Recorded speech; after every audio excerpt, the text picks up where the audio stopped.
Mi compañera Patti Terán tiene algunas inquietudes. Sí, buenos días, doctor. Un gusto saludarlo a los años, a los tiempos. Básicamente explique para que la audiencia logre entender lo que está pasando en Bolivia, que podría eventualmente pasar en el Ecuador. El hecho de que en un momento dado determinado se vivió una economía ficticia con el presidente Evo Morales, pero había en ese entonces reservas importantes, reservas internacionales como por 15.000 millones. Todos los países vecinos o aledaños nos sentíamos admirados por eso, ¿no? Porque el Ecuador, lastimosamente, en el gobierno anterior del presidente Correa, se quedó prácticamente sin reservas. Entonces, ¿cuál es la importancia y qué es lo que pasó? ¿Qué es lo que pasó? ¿Por qué? ¿Qué hicieron con esas reservas, por favor, doctor Sánchez? No, se las gastaron. La democracia que avanzaba en Bolivia desde el año 1982 produjo inversión. Se hizo en la década del 90 el proceso de capitalización social, que en pocos años, entre el 94 y el 97, llevó más de 5.000 millones de dólares de inversión a Bolivia. Se generaron productos de exportación como el gas. Bolivia era la potencia gasífera más importante de Sudamérica. Además se volvió un centro tecnológico con la capitalización en tema de comunicaciones, en tema de electricidad, y todo eso producía dinero. Y producía dinero en un marco democrático, hasta que derrocaron al presidente Sánchez Lozada en 2003 y plantearon lo que llamaron la Agenda de Octubre, que no era otra cosa que la penetración del castrochavismo, el socialismo del siglo XXI. Y la agenda decía que había que hacer asamblea constituyente, que había que nacionalizar los hidrocarburos y que había que perseguir a los líderes democráticos. Y la cumplieron porque cuando llegaron al poder se empezaron a gastar todo lo que hay. Imagine usted que usted llega a una hacienda, que tiene a una casa que tiene los depósitos llenos de productos y que tiene además las cajas fuertes llenas de dinero, esas son las reservas. Pero además tiene que cosechar porque está sembrado y está produciendo. Gasta todo aquello, cosecha, pero no vuelve a sembrar. Y esa es la doctrina económica del socialismo del siglo XXI, que ha destrozado Cuba, ha destrozado Venezuela, ha destrozado Bolivia y hubiera destrozado el Ecuador con Correa, porque Correa iba por el mismo camino. El giro en el Ecuador se da con el cambio de timón del presidente Lenín Moreno, que no termina de sacar hasta ahora al Ecuador de la condición de narcoestado, por ejemplo, porque en el gobierno del presidente Lasso no hubo la continuidad adecuada. El presidente Noboa ha recuperado ese esfuerzo con grandísimos problemas y está peleando contra el crimen organizado, porque además estos regímenes del socialismo del siglo XXI son regímenes criminales, montan narcoestado. A ver, ¿qué hizo Evo Morales en Bolivia? Votó la DEA. ¿Qué hizo Correa en el Ecuador? Votó a la DEA. ¿Qué hizo Evo Morales en Bolivia? Acabó con los compromisos internacionales de lucha contra el narcotráfico. ¿Qué hizo Correa en el Ecuador? Cerró la base de Manta. ¿Qué hizo Evo Morales en Bolivia? Recibió a los cubanos y los venezolanos y dijo que iba a luchar solo contra el narcotráfico. ¿Qué hizo Correa en el Ecuador? Le dio a las FARC base en la zona de la Angostura, lo que produjo el bombardeo que hizo en Colombia, siendo presidente Correa. O sea, son igualitos, tienen la misma agenda. ¿Qué hacen con la economía? Dicen que van a hacer una economía popular. Con populismo le llenan de desarrollismo a la gente, hacen carreteras por aquí, unos puentes por allá, unas represas por allá, que después se terminan algunos cayendo o no duran, funiculares y cosas que la gente puede ver, pero están haciendo eso con la caja llena que han recibido, con altísima corrupción, y además se están endeudando. Hoy día Bolivia no conoce el monto de su deuda externa, pero tampoco sabe si la deuda interna está en qué límite, porque se están gastando la plata de la seguridad social, el dinero de los jubilados y de los trabajadores activos. Correa estaba en el mismo camino exactamente.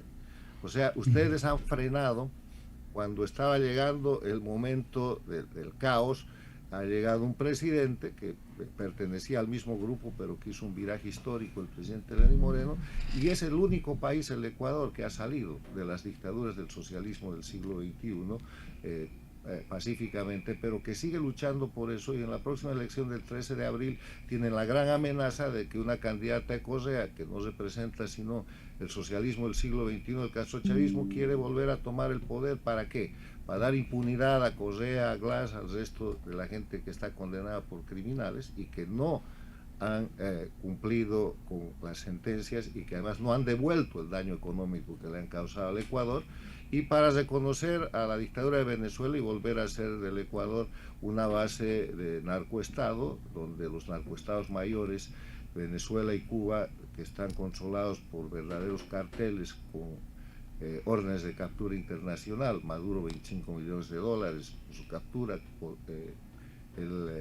Diosdado Cabello lo mismo, vuelvan a controlar ese territorio. O sea, ustedes están en el punto del filo de la navaja en el que o se pueden cortar o pueden salir adelante. Ese es el caso del Ecuador. Bolivia ya se cortó.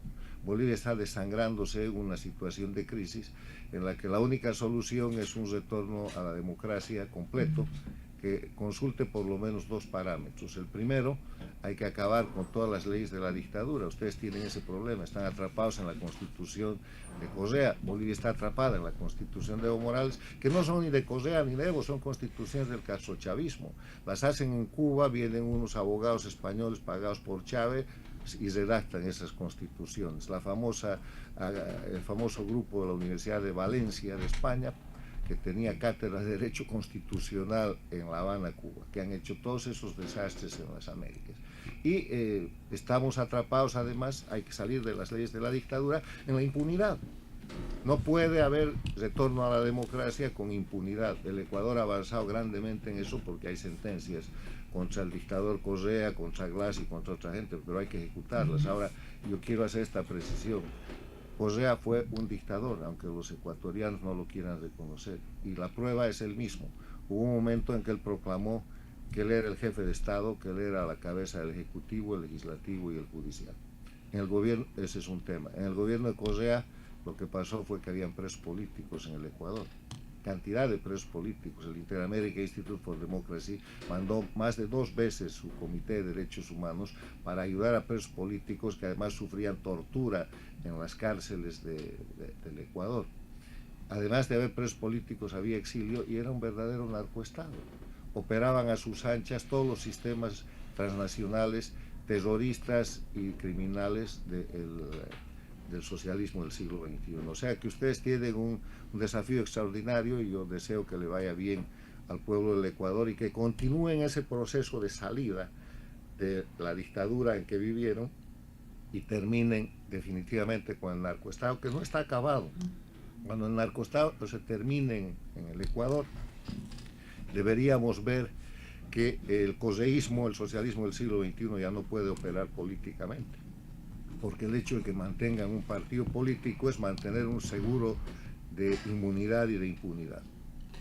Estamos dialogando con Carlos Sánchez Berzaín, exministro del gobierno de Bolivia. Sí, querías... Sí, rápidamente, no, el costo a veces de la lucha contra el narcotráfico es duro, y la gente, los ciudadanos común, dice, ahora estamos peor porque ven mayor delincuencia, esto de, no sé, en Bolivia también sucede, las vacunas que cobran a cualquier persona, son estas extorsiones, y hablamos de personas que tienen negocios pequeños, ya no estamos hablando ni siquiera de empresas grandes, los secuestros, sin duda, y la criminalidad. Entonces, ese es el costo, pero lastimosamente, doctor Sánchez, habría que pasar por eso para lograr tener una cierta estabilidad. La lucha contra el narcotráfico es muy, muy dolorosa para todos. Mire, lo que están pagando los ecuatorianos hoy día es el costo impuesto por Correa. No es el costo de la recuperación democrática.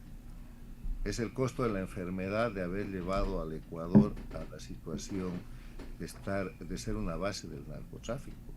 Si no hubieran votado a la DEA, si no hubieran anulado la base de Manta, si no hubieran permitido la penetración colombiano, venezolana, cubana con el narcotráfico, nada de eso estaría pasando.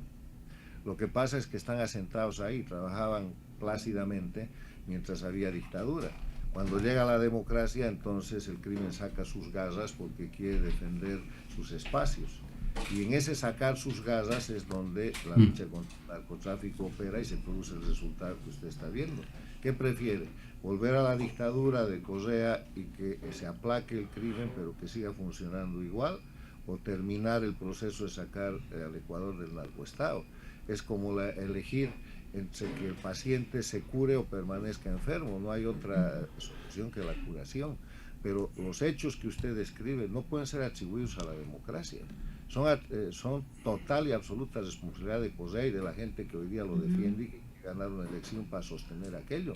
Si no hubieran hecho todos los despropósitos de la dictadura, la concentración del poder en el gobierno de Correa, nada de esto estaría pasando. Le quiero dar unos datos. El gobierno de Correa es el gobierno de la valija, de la narcovalija diplomática. Claro. El gobierno de Correa es el gobierno marcado por el propio hecho de que el padre de Correa fue un narcotraficante sentenciado en los Estados Unidos por tráfico de drogas. O sea, vayan con cuidado en el análisis, porque estamos viendo la realidad, pero los causantes no son quienes quieren liberar al Ecuador de esa situación y llevarlo hacia la democracia y la libertad. Los causantes son los que tienen la capacidad de ejercer técnicas de guerra híbrida, donde asesinan, causan crímenes y después aparecen en el velorio para darle la condolencia. Hoy mismo el gobierno ecuatoriano de Daniel Noboa Sin, que es presidente y candidato, está buscando cooperación internacional. Se ha reunido el fin de semana, aunque sea informalmente, con el presidente de los Estados Unidos. La ministra de Relaciones Exteriores estuvo en la conferencia de cooperación contra el narcotráfico en Viena. Es decir, hay una serie de acciones que está tomando el gobierno del Ecuador en este momento para esa lucha contra el narcotráfico. ¿Se tiene algo que apuntar al respecto? Con esto concluiríamos, doctor Carlos Sánchez Berzaín. Mira, el narcotráfico es una obligación global. El narcotráfico es el azote de estos tiempos. Y con el narcotráfico no se puede coexistir. Los defensores del narcotráfico utilizan el argumento de que la lucha contra el narcotráfico ha fracasado, y eso es mentira.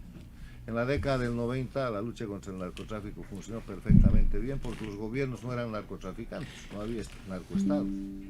El Plan Colombia funcionó perfectamente bien porque el presidente Uribe no era narco, no estaba comprometido con el narcotráfico. Entonces no hay plan de lucha contra el narcotráfico que funcione si el narcotráfico está en el poder, como Evo Morales, como Rafael Correa, como Maduro, como el dictador de Nicaragua o de Cuba. El tema es que el narcotráfico ha tomado característica de poder político, han convertido a los narcotraficantes en políticos, han convertido a los grandes traficantes de droga en empresarios y han convertido a los líderes del narcotráfico en presidentes. Eso es lo que hay que acabar, ese es el peligro. Bien, muchas gracias por su tiempo y por estos criterios. El doctor Carlos Sánchez Berzaín, abogado, politólogo, director del Inter-American Institute for Democracy y ex ministro de Estado de Bolivia, por haber estado con nosotros.